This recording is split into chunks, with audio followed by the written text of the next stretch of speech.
Hi, நாங்கள் கண்மணி பேசுகிறேன். நம்ம எல்ப்ரோ பற்றி, நம்ம ஏசப்பா பற்றி நிறைய விஷயங்களை ஷேர் பண்ணல. இன்னைக்கு ஒரு இன்ட்ரெஸ்டிங்கான விஷயத்தை பற்றி நான் ஷேர் பண்ண போகிறேன். நம்ம நினைக்கிறோம் இல்லையா, எல்ப்ரோ ஏசப்பா ஏதாவது கேட்டால் தான் தருவார், இல்லைன்னா ஏதாவது தப்பு பண்ணால் நம்மளை ரொம்ப கண்டிக்கிறாரு, அப்படிலாம் நம்ம ஒரு கடினமாக நம்ம யோசிக்கிறோம்ல. ஆனால் ஏசப்பாக்கு இன்னொரு சைடு இருக்கு, ரொம்ப ஸ்மார்ட் அவர். அதை பற்றி தான் இன்னைக்கு நான் ஷேர் பண்ண போகிறேன். என்னன்னா, ஏசப்பா ஒரு விஷயத்த நம்ம சின்ன விஷயங்களை செய்தால் கூட என்ன பண்ணுவார், ரொம்ப அப்ரிஷியேட் பண்ணுவார். ஃபார் எக்ஸாம்பிள் பாருங்களேன், இப்போ என்னுடைய ஹெச்எம் வந்து நான் அதை வச்சு ஒரு வேலை செய்யும்பொழுது என்னை அப்ரிஷியேட் பண்ணாங்கன்னா எனக்கு அது பெரிய மகிழ்ச்சியாக இருக்கும்.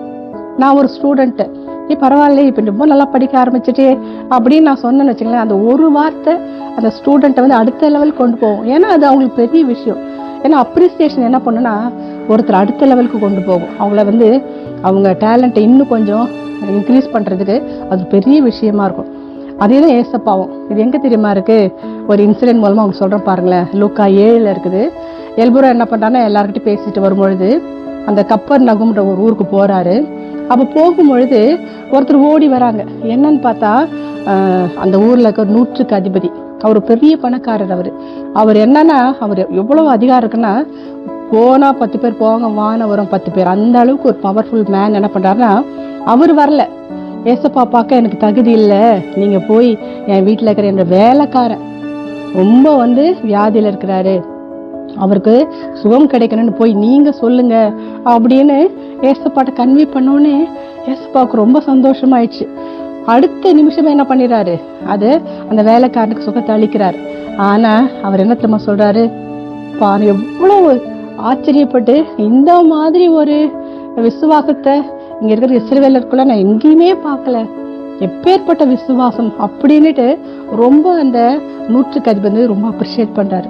அங்கே இருக்கிற மக்கள் அதை கேட்டு, பாரு ஏசப்பா எவ்வளோ அப்ரிஷியேட் பண்ணுறாரு, அவருடைய விசுவாசத்தை பார்த்து இவ்வளவு அப்ரிஷியேட் பண்ணுறாரு, நாம கூட நாம நல்ல விஷயங்களை செய்யும் போது கடவுள் நம்மளை அப்ரிஷியேட் பண்ணுவாருன்ற எண்ணத்தோடு போகிறாங்க. நாம அப்படிதான் பல நேரங்களில் நம்ம ஃப்ரெண்ட்ஸோ நம்ம கூட இருக்கிறவங்களோ நல்ல விஷயங்களை செய்வாங்க, ஆனால் நம்ம பாராட்ட மறந்துடும், அதோ அல்லது சொல்லாமல் போயிடும். ஆனால் அப்படி நீங்கள் சொல்லி பாருங்களேன், அவங்களுக்கு பயங்கர சந்தோஷமாயிடும், ரொம்ப மகிழ்ச்சி ஆகிடுவாங்க. அந்த மகிழ்ச்சி நமக்கும் இருக்கும். அதே மாதிரி நாமே தான் சொன்னோம்னு வச்சுங்களேன், அவங்க நம்மளை அப்ரிஷியேட் பண்ணாங்க.